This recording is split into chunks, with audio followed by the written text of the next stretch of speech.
أكيد كلنا سمعنا عن الذهب الصيني الجديد، وإن الصين هتعمل الذهب في المعمل، واجري يا جدع الذهب هيبقى زيه زي النحاس.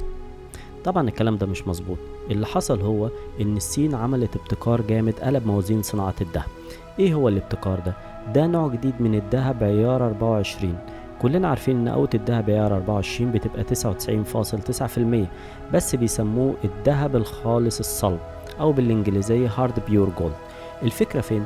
احنا عارفين ان الذهب ال 24 طري جدا، وده بيخلي شكله يتخربش او يتني بسهولة، وما ينفعش تعمل منه شغل مجوهرات معقدة. طب الباحثين في الصين عملوا ايه؟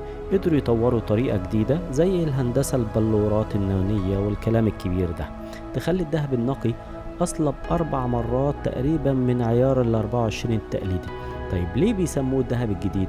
لأنه أخيرا بقى ممكن تعمل منه تصميمات شيك خفيفة ومتينة وتعيش معاك سنين، وفي نفس الوقت تفضل ماسك قيمته.